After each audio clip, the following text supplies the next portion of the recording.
So last week we saw these Japanese beetles flying around, and I didn't know what they were at first. Never seen them like this before, but you can see what they've done to the leaves.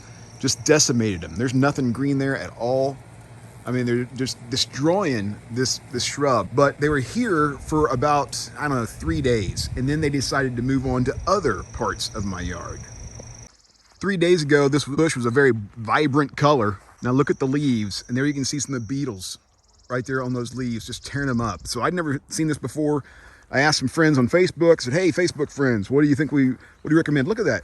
You can see right through those leaves. They've eaten everything. This looks horrible.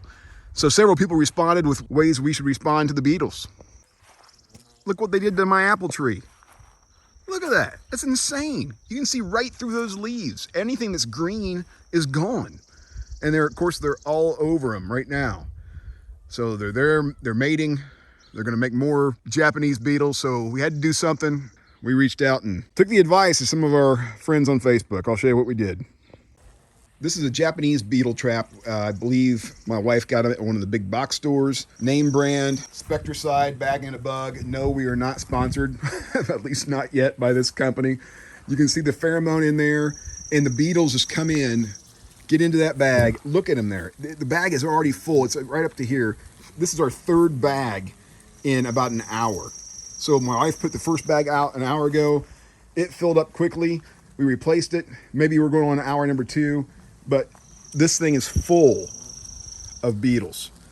Hundreds, thousands of Japanese beetles in this bag. And I believe we're gonna set up a second bag here very, very soon. Now, ideally what you wanna do with these beetle traps is set them far away from your property as you possibly can. My wife went out here and just put one near the bush because she just wanted to pull those off the bush to stop the kill.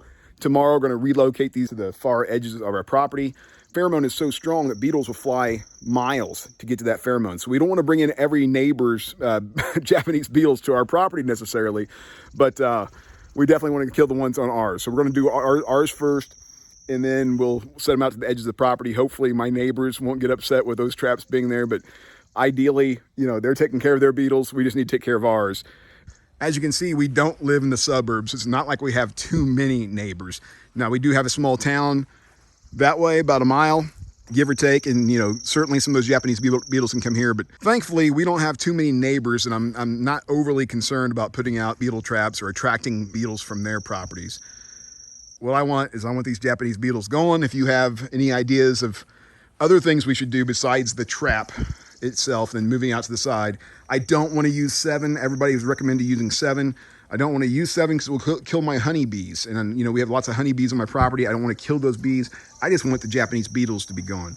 I'm talking about decimation in just a few short days of that bush right there by the flagpole, many of my apples in the orchard, and several other plants. I've not even had a chance to get to the garden. We just got back from the 4th of July holiday, so I'm scared the garden's gonna look horrendous as well. If you have any thoughts or things that we should consider, please leave them in your comments. Let me know. I will certainly read them and take your advice. This is the first time I've seen them like this. It's horrendous. Enjoy your 4th of July holiday, and thanks for watching.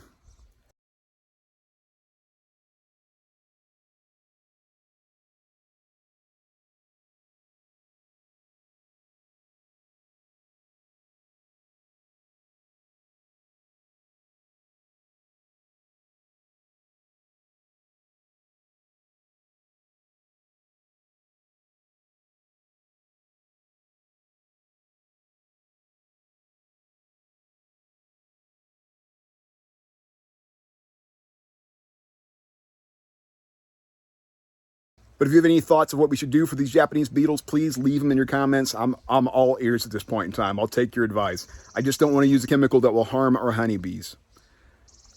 Thanks for watching. Hope you have a wonderful 4th of July.